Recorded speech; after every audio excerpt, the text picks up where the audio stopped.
The silent stalker of the metro. Late nights in the heart of the city hold secrets that most people never know. The last metro of the night is a world unto itself, populated by a few souls too weary to care for anything beyond the end of their journey. Office workers head home after a long shift, students drag themselves back to small apartments, and night shift employees sit quietly, too tired to talk, keeping to themselves. It was on these late-night rides that the legend of the silent stalker began, whispered in hushed voices by those who dared to board after dark. A figure without a face, they said, who appeared at midnight, drifting through the metro like a ghost, silent and dreadful. Those who saw him would never reach their destination. The first incident was quiet, almost unnoticed. A man was found dead on the metro platform, slumped against a pillar with his eyes wide open, his face frozen in a rictus of horror. The cause was ruled a heart attack, an unfortunate coincidence. But the second death was identical, the same expression of pure terror etched on the victim's face, and the same mystery surrounding the circumstances. He too was found alone at the end of the line. Then a third death followed, and it was clear something was terribly wrong. Eyewitnesses began to whisper of a faceless figure in a dark coat, a man, or something that resembled a man, who boarded silently and stood at the door, unmoving. People who made eye contact with him were never seen again. One autumn evening, Alex found himself on the last metro home after a long, grueling shift. He had missed the earlier trains and cursed under his breath as he boarded the deserted car. It was dimly lit, empty save for a few other passengers, and quiet enough that he could hear the faint hum of the overhead lights. Alex slumped in his seat, resting his head against the window, his eyes heavy with exhaustion.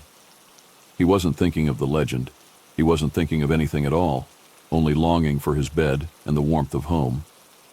The metro rolled forward, its wheels clattering against the tracks as it sped through the tunnel, the lights flickering slightly with every sway. The gentle rhythm began to lull Alex into a half-sleep, but just as he was drifting off, a peculiar sensation washed over him. The air grew cold, and a strange silence settled around him, as if the world had suddenly stopped breathing. He opened his eyes, feeling an eerie sense of wrongness, and noticed that the train had come to a halt. They weren't at a station, and there was no announcement. The doors slid open, revealing the black void of the tunnel beyond. A shadow shifted in the doorway, and Alex's heart skipped a beat. Standing there was a figure cloaked in darkness, tall and still, as if carved from stone. The figure took a single soundless step inside, its body blocking the light from the dim corridor beyond. Alex's pulse quickened as he took in the strange being. It had no face, just a smooth, blank expanse where features should have been, and it wore a dark coat that seemed to absorb the dim light.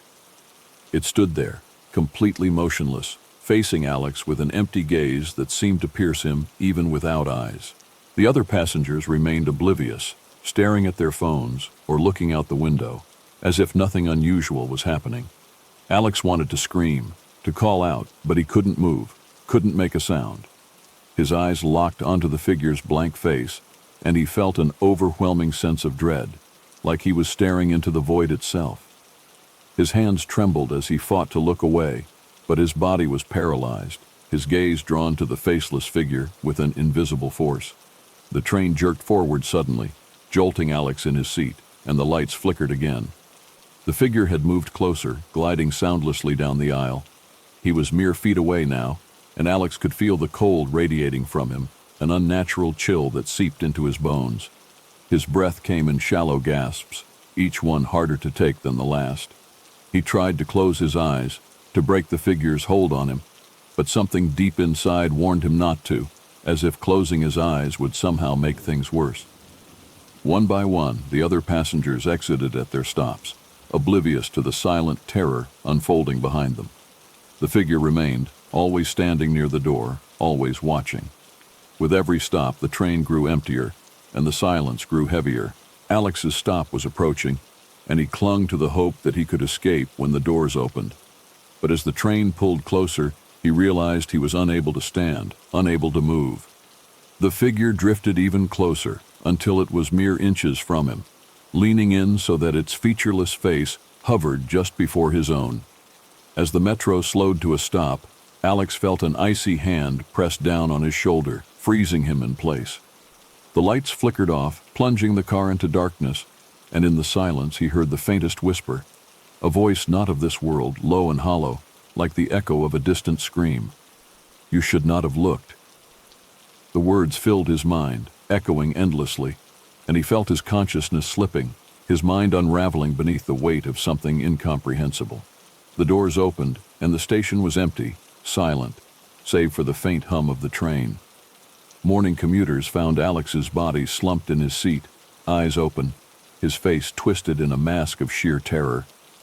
The police arrived, and the scene was cordoned off, but there was little they could do. No witnesses had seen anything, and the other passengers had no memory of the faceless figure. The story of Alex's death would soon become part of the growing legend of the last metro ride of the night. In the days that followed, the whispers grew louder. More stories surfaced, accounts of people who'd seen the faceless figure, who had felt the chilling touch of his hand and heard the echo of his voice. They spoke of him as the silent stalker, a shadow that lurked on the final ride, claiming the souls of those unfortunate enough to meet his gaze. And as each night passed, the rumor spread, seeping into the city's darkest corners, a silent warning to those who dared to ride alone after midnight. Some say the silent stalker still haunts the metro, waiting for the next soul brave enough, or foolish enough, to make eye contact with him. Those who take the last train keep their heads down, avoid the door, and hold their breath as they near the end of the line, hoping to escape his notice. But once you've seen him, there's no escaping.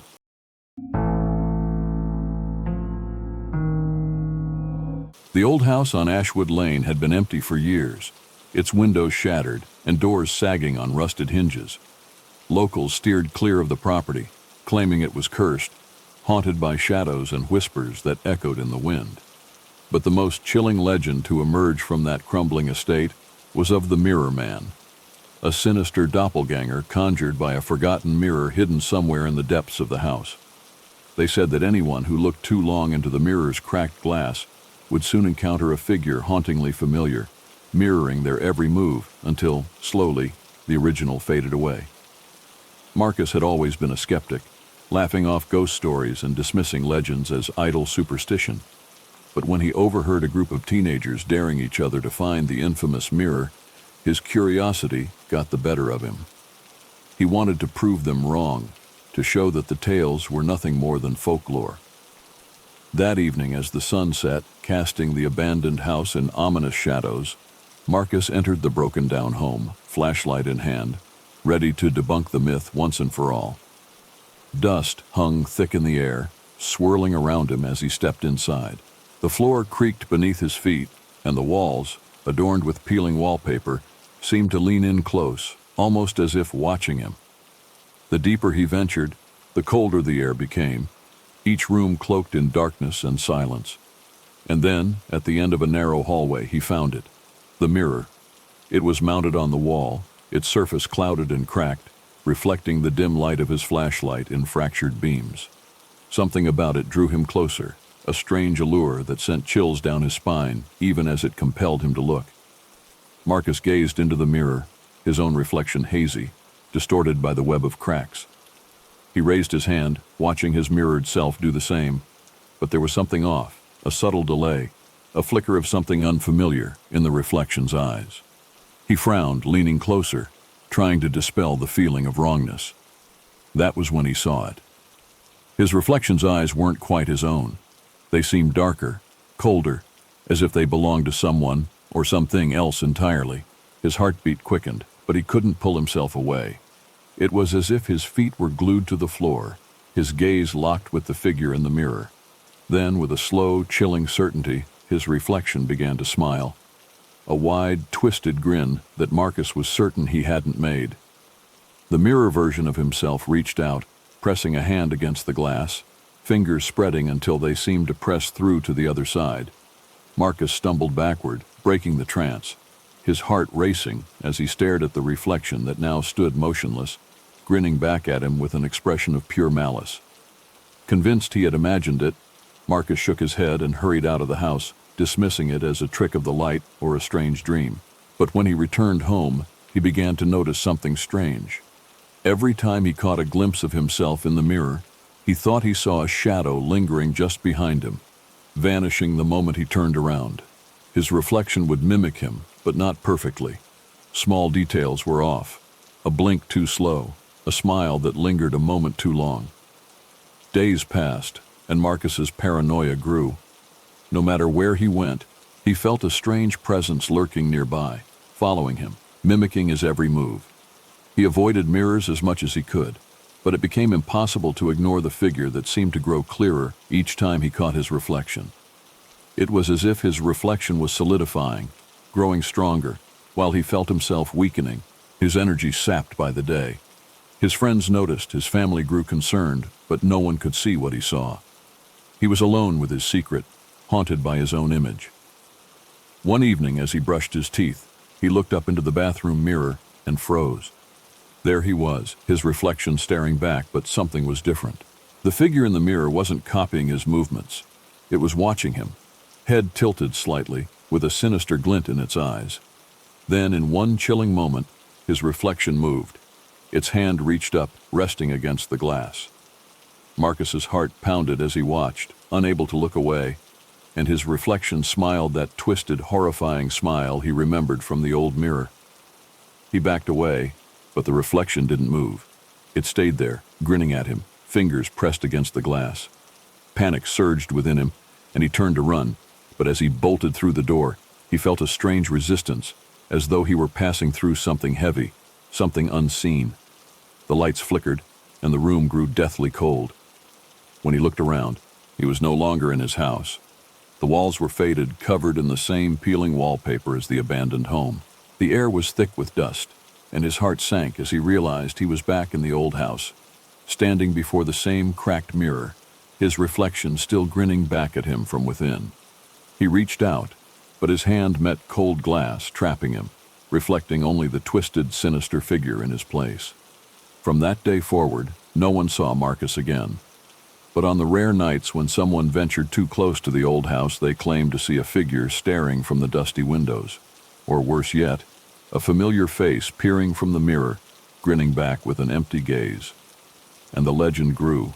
Warnings whispered from one skeptic to another of the mirror man who would take your place if you looked too long. Those who dared enter the house swore they could feel a presence lurking in every mirror. A shadow waiting for them, silently watching, waiting for another soul to draw close enough to take their place.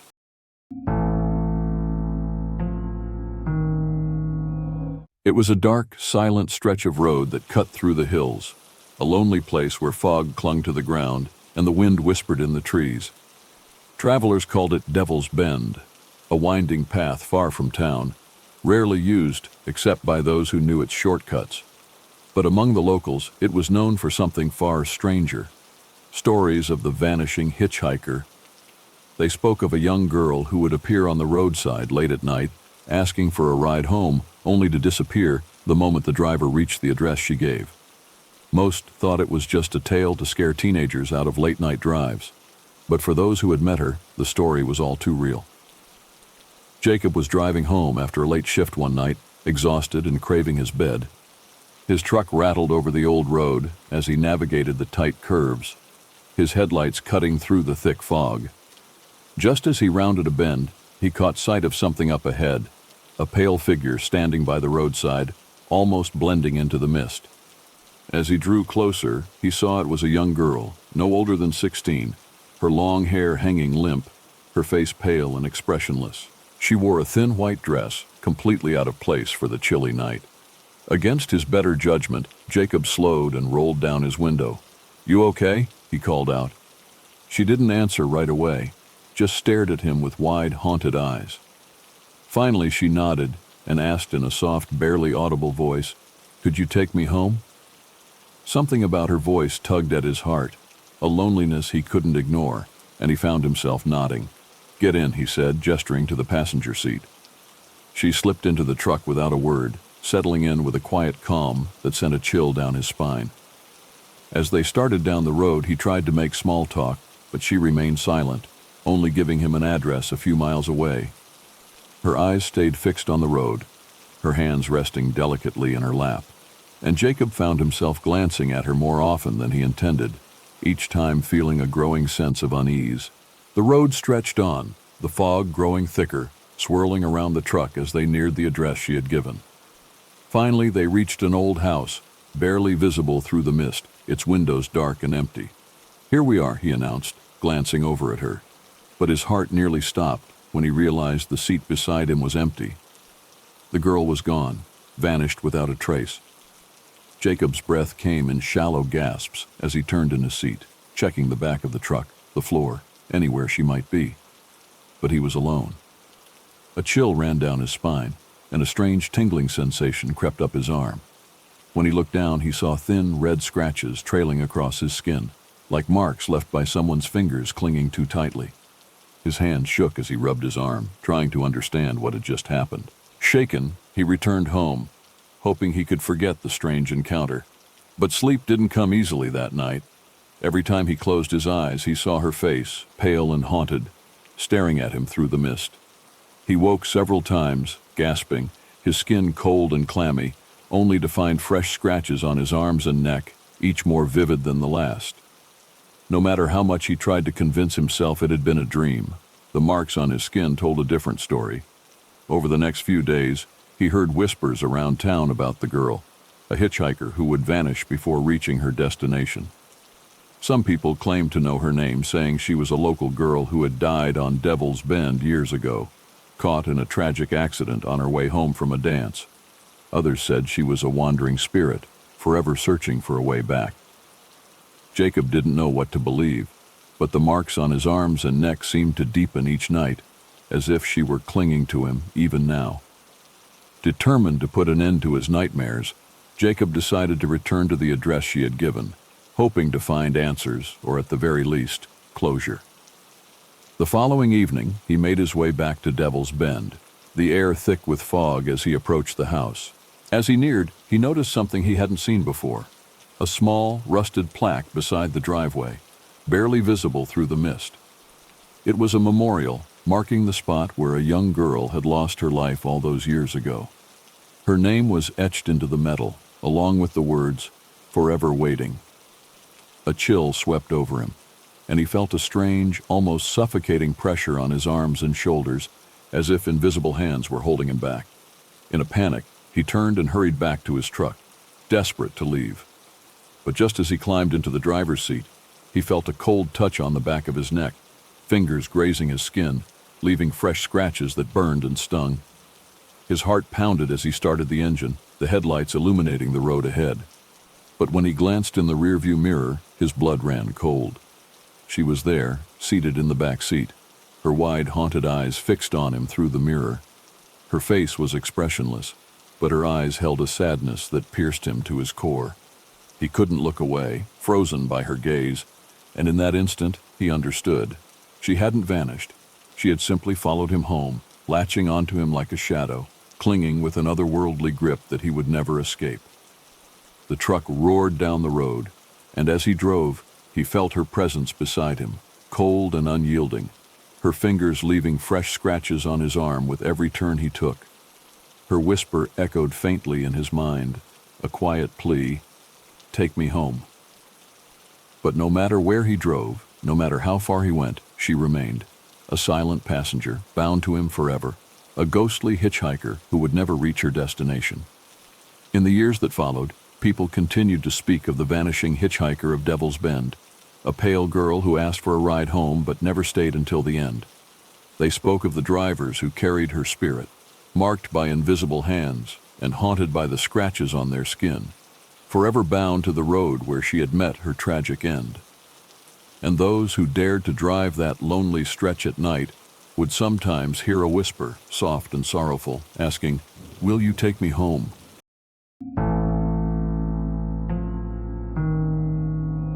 Nestled in the mountains, hidden from civilization, lay the Blackwood Forest, a vast stretch of land thick with trees and shadows, veiled in fog and ancient mystery. Locals warned against wandering too far into Blackwood, claiming the forest held secrets older than memory itself. Yet every so often, curious hikers would venture deep into the woods, driven by rumors of an unmarked trail that led to breathtaking views. But those who found the trail rarely returned, leaving behind nothing but a faint echo of whispers that carried through the trees. Jared and Mia were adventure seekers, the kind of people who thrived on the thrill of the unknown. They'd heard about Blackwood Forest from a friend who claimed it was a must-see for anyone brave enough to go off the beaten path. Intrigued, they packed their gear, determined to uncover the forest's hidden wonders for themselves. As they parked their car at the edge of Blackwood and set off into the dense woods, the sun hung low, casting long shadows across the undergrowth. They laughed, swapping stories of haunted forests, their voices blending with the distant rustling of leaves. Hours passed, and they walked deeper, marveling at the towering trees and the strange silence that seemed to grow around them. They hadn't encountered any other hikers, and the air felt thick with solitude. Just as they were about to turn back, Jared noticed something, an almost invisible trailhead, hidden behind a dense thicket. It wasn't marked on their map, and no signs indicated where it led, but curiosity got the best of them. "Let's check it out," he whispered, as if not wanting to disturb the eerie stillness. Mia hesitated, her gaze flickering around as if sensing something off, but she followed him nonetheless, her footsteps soft against the damp ground. The trail wound deeper into the forest, and as they ventured further, a strange sound began to fill the air. It was faint at first, like a distant murmur, barely audible over the crunch of leaves beneath their feet. But as they continued, the whispers grew louder, more insistent, swirling around them like a soft, unsettling breeze. Mia glanced at Jared, her brow furrowing. "Do you hear that?" she asked, her voice barely above a whisper. He nodded, straining to make out the words, but they were elusive, shifting and slipping away just as he thought he understood them. The whispers seemed to come from all directions, weaving through the trees, urging them forward. It was an odd sensation, like being drawn in by invisible threads, an invitation too alluring to resist. They pressed on, their unease growing with each step, the voices growing louder, yet still indistinct. The forest around them grew darker, the trees closing in, branches arching over the trail like skeletal arms. Hours seemed to melt away, and soon they realized they were hopelessly lost. The sun had set, leaving them in an eerie twilight, where shadows merged with the mist that clung to the ground.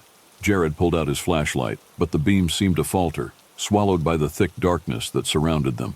"We need to go back," Mia said, her voice trembling. But when they turned, the path they had followed was gone, swallowed by the trees, leaving no sign of where they had come from. The whispers grew louder, more urgent, as if sensing their fear, and for the first time, they could make out words, soft, pleading, warning them to leave. But as they tried to retrace their steps, the whispers turned darker, their tone shifting to something more sinister, an undertone of anger and resentment that sent shivers down their spines. The voices echoed in their minds, a cacophony of warnings and threats, and with every step they took, they felt the forest closing in around them, as if it were alive, watching, waiting. Panic set in as the whispers grew into low, guttural chants, filling the air with an ominous hum.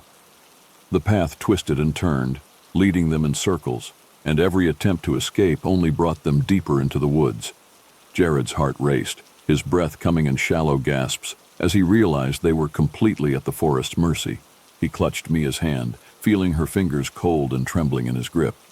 "Stay close," he whispered, but his voice felt small against the relentless tide of voices that surrounded them. The whispers began to rise, transforming into frantic screams that filled the night, piercing the silence with desperate, tortured cries. The voices seemed to come from everywhere, echoing through the trees, each scream a harrowing reminder that something unspeakable lurked in the shadows. Jared could barely breathe, his skin prickling with fear as he tried to block out the screams that clawed at his mind. "We have to keep moving," he said, but Mia was frozen, her gaze fixed on something beyond the trees, her face pale and eyes wide with terror. Jared followed her gaze, and his blood ran cold. Standing between the trees, shrouded in mist, were figures, shadowy shapes with hollow eyes, their mouths open in silent screams, their faces twisted in eternal anguish. They watched him, unmoving, their hollow eyes following his every move. their presence heavy with malice. He tried to look away, but their stares held him in place, a grip that felt colder than death itself. Mia's scream snapped him out of his trance, and he grabbed her hand, pulling her forward as they broke into a desperate run. But no matter how far they ran, the figures remained, always just out of reach, their hollow eyes watching, waiting. The forest seemed to close in around them, the trees twisting and shifting, trapping them in a labyrinth with no way out. The screams rose to a deafening pitch, drowning out their thoughts, filling every corner of their minds until it was all they could hear. Their legs grew weak, their breaths ragged, and soon they could run no more. The forest had them now, holding them in its grasp, the screams fading into an eerie silence. The figures closed in, and Jared felt the weight of 1,000 whispers pressing down on him, filling him with a despair he could not escape. He turned to Mia, his hand reaching out to her, but she was gone, swallowed by the shadows, her voice lost among the whispers. As the forest grew still, the screams faded, leaving only a faint whisper in the wind, a gentle murmur that would draw the next unwitting traveler deeper into the darkness. And so the legend of Blackwood Forest grew, a tale of the cursed trail and the lost souls who wandered too far, leaving behind only their whispers, a haunting echo in the depths of the forest that would never end.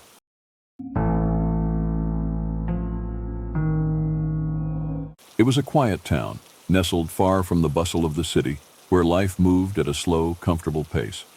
But one autumn afternoon, a chilling rumor began to stir among the townsfolk. Construction workers, tasked with maintenance around the town's aging sewer system, reported hearing a strange melodic sound drifting up from one of the sewer grates. It was faint, like a woman singing just out of reach, her voice soft and haunting. At first the workers laughed it off, chalking it up to the strange acoustics of the underground tunnels or the wind-carrying sound. But as days passed, the melody grew clearer, an eerie lullaby that seemed to follow them wherever they went, growing louder each time they returned to the grate. One day, Foreman Joe decided to put an end to the gossip. He was a no-nonsense type, skeptical of anything supernatural, and he certainly wasn't about to lose work over some spooky tune. When the singing started up again, he ordered one of the younger workers, Tom, to go down into the sewer and investigate. Tom hesitated, unnerved by the stories he'd heard. But under Joe's stern gaze, he reluctantly lowered himself into the dark, damp tunnel, flashlight in hand. The air grew colder as Tom descended, and the melody grew softer, almost welcoming. He followed the sound, turning down narrow corridors and wading through murky water. But the tunnels were empty, filled only with silence and shadows. Just as he was about to turn back, his light caught something resting on the damp floor, a small bundle of flowers, tied together with a tattered ribbon. They looked fresh, their petals vivid and colorful, an odd sight in the cold, dark depths of the sewer. Tom felt a chill creep up his spine as he crouched down to inspect the bouquet. Who would leave flowers in a place like this? The singing stopped. Silence filled the tunnel, and an uneasy feeling settled over him, pressing down like a weight. With a shiver, he picked up the flowers and turned back, making his way through the winding paths, each step echoing through the empty darkness. When he finally emerged into the sunlight, he handed the bundle to Joe, his hands trembling. But as he explained what he'd found, he felt a strange sensation, as though someone or something was watching him from below. Joe dismissed his fears, pocketing the flowers with a grunt, but he couldn't shake the feeling that something had followed him up from the depths. That night, the townspeople began to report strange sightings. Figures moved in the shadows near the sewer grates, their faces half hidden in the darkness, watching with eyes that seemed to follow their every move. At first it was just glimpses, a shadow passing by, the faint sound of breathing, but then people began to hear voices. They were familiar voices, the voices of loved ones calling out from the darkness. Some claimed they heard their mothers, others their children, but all felt the same icy chill when they approached, only to find the streets empty, the voices fading into the night. Tom was haunted by dreams of the sewer, of the dark tunnels twisting and turning, leading him back to that small bouquet of flowers. The singing filled his mind, growing louder each night, until he could barely sleep. The voices seemed to follow him wherever he went, whispering his name, calling him back. One evening, as he walked home, he heard his sister's voice echoing from a nearby sewer grate, soft and pleading. He froze, his heart pounding as he recognized the melody from his childhood, a song his sister used to sing. Compelled by an unseen force, he stepped toward the grate, peering into the darkness below. The tunnel stretched on, empty and silent, but the voice was clear, calling him closer. It sounded exactly like her, as though she were right there, just out of reach. Against his better judgment, he reached down, gripping the grate and lifting it, his breath coming in short gasps. He could see nothing in the shadows, but the voice continued, a gentle lullaby that wrapped around him, pulling him deeper. Joe, meanwhile, had heard the stories spreading through the town, growing more bizarre and unsettling with each retelling. Desperate to stop the rumors, he decided to investigate the sewer himself, determined to prove there was nothing to fear.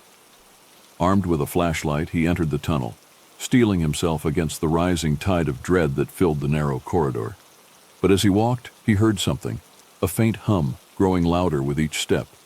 It was her voice, the voice of his wife, who had passed away years before. Her laughter echoed through the tunnel, followed by a familiar song, a tune she used to sing to him on warm summer nights. He froze, every muscle tense as he listened to the voice, feeling her presence as vividly as if she were right beside him. But when he looked into the darkness, he saw only shadows. "Anna," he called, his voice barely a whisper. Silence answered him, thick and suffocating, but he could feel her watching, waiting just beyond the reach of his light. He took a step forward, his heart pounding, and felt a cold hand brush against his shoulder. He spun around, but no one was there, only the empty tunnel stretching out in all directions. Desperation grew in the town as more people reported sightings and voices, each encounter more terrifying than the last. People began to avoid the streets at night, locking their doors and shutting their windows, fearing the whispers that drifted through the air. But the voices didn't stop. They called from the grates, from alleyways, from shadows, each one hauntingly familiar, drawing people to the edge of the darkness. Some would swear they saw faces in the sewer, eyes peering up at them with expressions twisted in pain and longing. The town's fear grew until it became impossible to ignore. One night, a group of townspeople gathered, determined to find the source of the voices. Armed with flashlights and a sense of grim resolve, they entered the sewer, descending into the darkness with bated breath. The tunnels twisted and turned, leading them deeper, the walls damp and cold, closing in around them. And as they walked, the singing began, a soft, haunting melody that grew louder with each step, echoing off the walls until it was all they could hear. They reached a dead end, a narrow corridor with nowhere to turn. And there, lying on the ground, was a small bundle of flowers, tied with a faded ribbon. The air grew still, the singing stopped, and a heavy silence settled over them. But as they turned to leave, they saw figures blocking the exit, familiar faces, loved ones who had passed, standing in the shadows, their expressions twisted, their eyes empty and hollow. One by one, the townspeople felt cold hands grasping their arms, pulling them back, deeper into the darkness. The voices rising once again, louder and more insistent, until the tunnel was filled with screams. No one saw the townspeople again, but their voices lingered, joining the haunting melody that drifted through the sewer grates, a siren's call to those who dared to listen. And the townsfolk soon learned to avoid the streets at night, for in the quiet hours, the sewer siren would sing, her melody wrapping around the town, a chilling reminder of the souls who were lost, forever bound to the darkness below.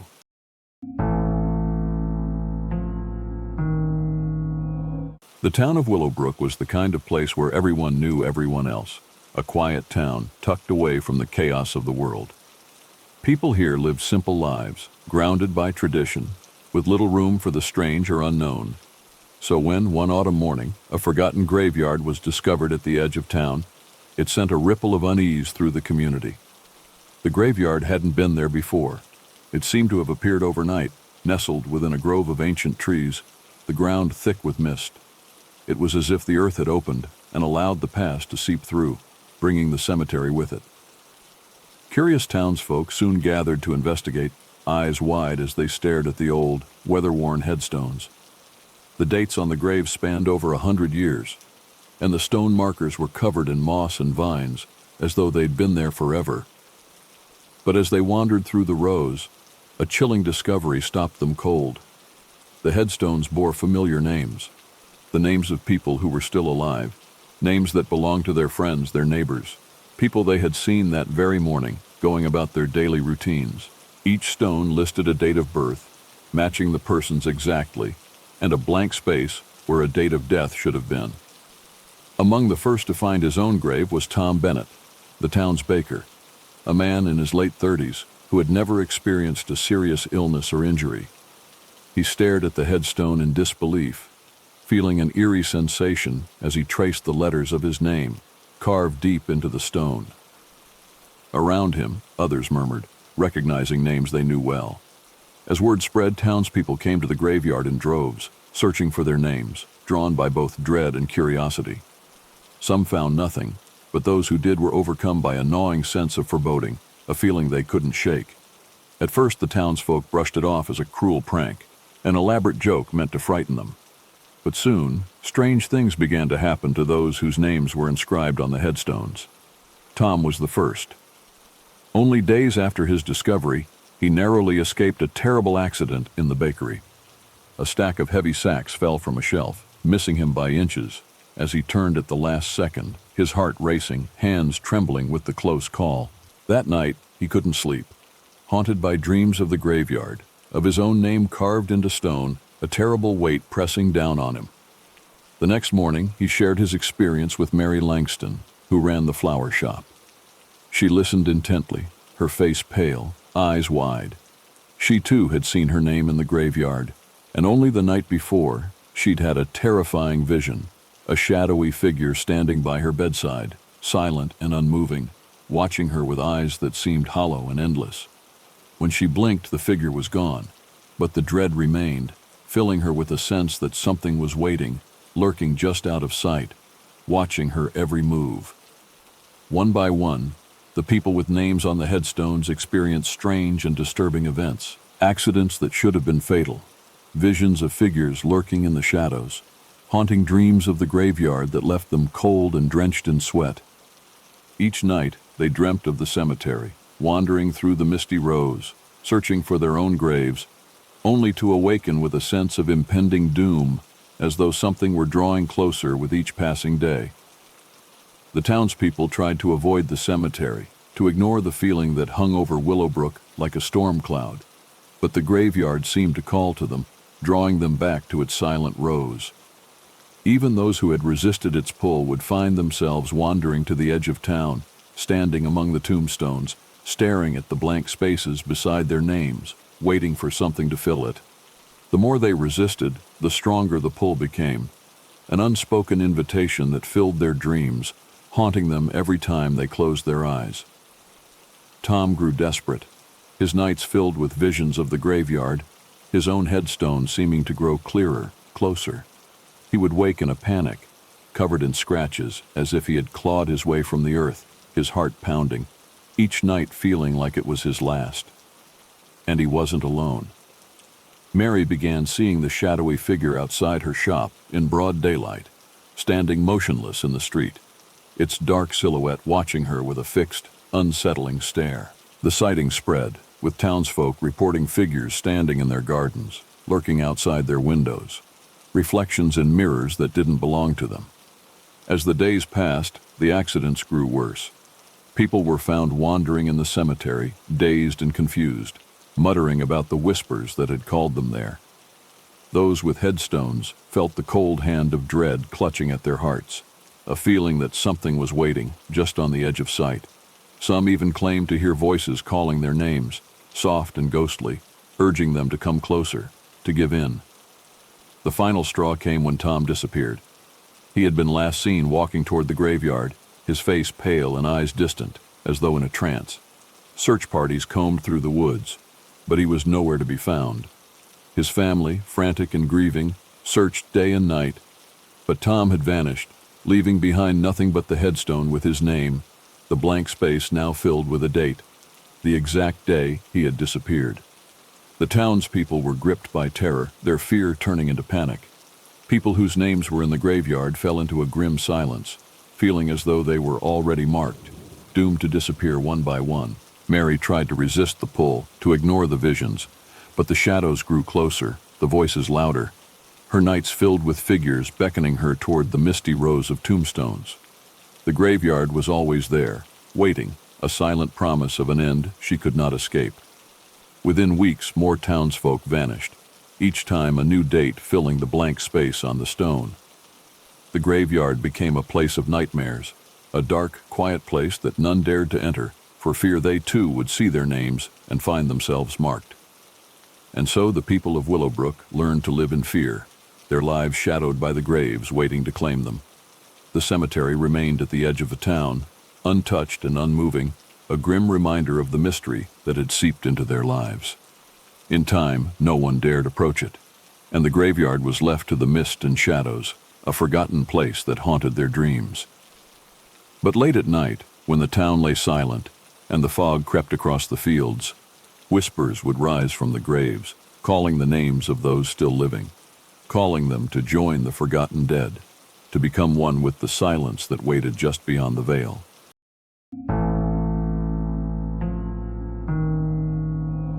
Mira had moved into the small apartment complex for the peace it promised. It was a quiet building in an old neighborhood, occupied mostly by retirees and students who preferred to keep to themselves. The rent was cheap, the walls were thick, and the evenings were beautifully silent, just the way Mira liked it. But after her first week, the silence started to change. At night, when the clock struck midnight, strange noises drifted down from the apartment directly above her. At first it was faint, a soft scraping, like the sound of something being dragged across the floor. Mira figured it was just an old building settling or a neighbor rearranging furniture late at night.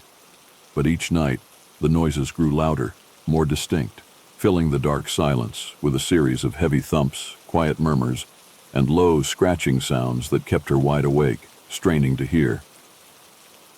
After a week of sleepless nights, Mira decided to confront the upstairs tenant. She went to the landlord, an older man named Mr. Graves, who lived on site, and asked about the noise. He looked at her with a frown, as if confused by her question. "No one lives above you, Mira," he said, his voice flat. "That apartment's been vacant for months. No one's been up there." Mira felt a chill creep over her. The sounds were too real, too constant to be her imagination. She pressed him, wondering if perhaps he'd rented it out without remembering. But he insisted it was empty, showing her the tenant records to prove it. Uneasy but unable to ignore the noises, Mira decided to investigate herself. That night, Mira waited until the sounds began, the familiar scraping, soft yet somehow oppressive. It was louder than ever, filling her with a sense of dread she couldn't shake. Taking a deep breath, she grabbed her keys and a flashlight, determined to see for herself what was happening. She slipped out of her apartment and climbed the creaking staircase to the floor above, her footsteps echoing in the dark corridor. The building was silent, save for the low hum of the hallway light, casting long, distorted shadows across the walls. When she reached the door to the apartment above hers, she found it unlocked. Her heart raced as she pushed open the door, her flashlight beam slicing through the dark, empty space. The apartment was cold, colder than it should have been, with a stale, musty scent that made her stomach turn. The rooms were completely bare, save for dust and a few scattered bits of debris. She moved cautiously, her footsteps muffled by the thick layer of dust that covered the floor. Just as she was about to turn back, something caught her eye. A faint, uneven line scratched into the paint on the far wall. She stepped closer, her flashlight illuminating the words scratched into the wall, their letters jagged and frantic. The message read, "The shadows creep when you sleep." Mira's breath caught in her throat. She recognized those words. They were from a nightmare she'd had just a few nights before, a vivid, terrifying dream of dark shadows gathering around her bed, reaching out with cold, skeletal fingers. Shaking, she scanned the wall, and as her light moved across the faded paint, she found more messages, each one describing her own recent nightmares in eerie detail. Drowning and unable to scream. Read one message, bringing back a memory of her gasping for breath, trapped underwater in her dream, the darkness pressing down as she thrashed helplessly. Another read, "The door that never opens," echoing the strange nightmare she'd had the night before, where she found herself lost in an endless hallway, trying door after door, all of them locked, with something monstrous lurking just behind her. The messages filled the wall, each one more twisted, each recounting a nightmare she'd woken from in terror. Her flashlight flickered, casting shifting shadows across the walls, and for a moment she thought she heard a faint whisper echoing through the empty apartment. Her pulse pounded as she looked around, feeling as if someone or something was watching her, hiding in the shadows just beyond her reach. The messages scratched into the walls seemed to crawl under her skin, each one more unsettling, more personal. As she took a step back, her flashlight caught sight of a fresh line at the very bottom of the wall. She leaned down, her heart hammering as she read the words scratched in fresh, jagged lines. "You will not wake up next time." Mira stumbled backward, her blood running cold as the message settled in. This wasn't possible. How could her own nightmares be etched into the walls of an abandoned apartment? The scratching sounds, the noises. Had they been some warning, a twisted premonition? She didn't want to find out. She turned and fled, barely remembering to close the door behind her as she rushed back to her apartment.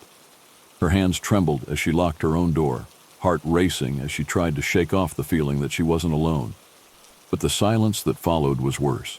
The apartment felt different, colder, as though something had followed her back. She tried to sleep, but every creak, every rustle filled her with dread, her mind replaying the words etched into the walls upstairs. Eventually, exhaustion overtook her, and she drifted into a fitful sleep, only to be met with the same nightmare she'd read on the wall. She was trapped in darkness, a heavy, suffocating force pressing down, her mouth open in a scream that made no sound. Shadowy hands reached for her, pulling her deeper into the black void, and in the silence, she heard a voice whisper, "You will not wake up." Mira jolted awake, her heart racing, her skin cold and clammy. But as she sat up, gasping for breath, she felt a sharp pain in her arm. She looked down to see faint scratches, mirroring the words she'd seen on the wall. She covered them with shaking hands, trying to calm herself, but when she looked up, her reflection in the bedroom mirror sent her spiraling into horror. Her own face stared back, but her eyes looked hollow, dark, as if something else were staring through her, a shadow lingering just beneath the surface. She backed away, the room spinning as she tried to shake the feeling of being watched. Over the next few nights, the nightmares returned, each one more vivid, more consuming, until she could no longer tell where the dreams ended and reality began. The noises above persisted, scratching and scraping, filling her with dread each night as she lay awake, her body tense, waiting for the next nightmare. Finally, Mira couldn't take it anymore. She went to Mr. Graves, demanding he let her move to another unit. But as she pleaded with him, she noticed the way his face twisted with a strange sadness, as if he knew more than he let on. He handed her an old yellowed file, his voice barely a whisper. "This has happened before," he said. "Others have heard the same noises. They never stay long." Inside the file, she found records of previous tenants, each of whom had reported hearing sounds from the empty apartment above, each describing nightmares eerily similar to her own. Each tenant had vanished shortly after. Trembling, she closed the file, her blood running cold. She had to leave. That night as she packed, the noises from the apartment above grew louder, the scraping and scratching reaching a fever pitch. And as she hurried out, she couldn't resist one last look up at the dark windows of the apartment above. A faint shape stood there, watching her, its hollow eyes peering down, a smile twisting its features. She looked away, rushing into the night, leaving the apartment complex behind. But as she drove away, the words from the walls echoed in her mind, a chilling reminder of the nightmare waiting for her. "You will not wake up next time." And as sleep finally overtook her days later, she swore she heard the familiar scratching just outside her door, a haunting reminder that no matter how far she ran, some nightmares could never be escaped. Thank you for watching. Please like, share, and subscribe.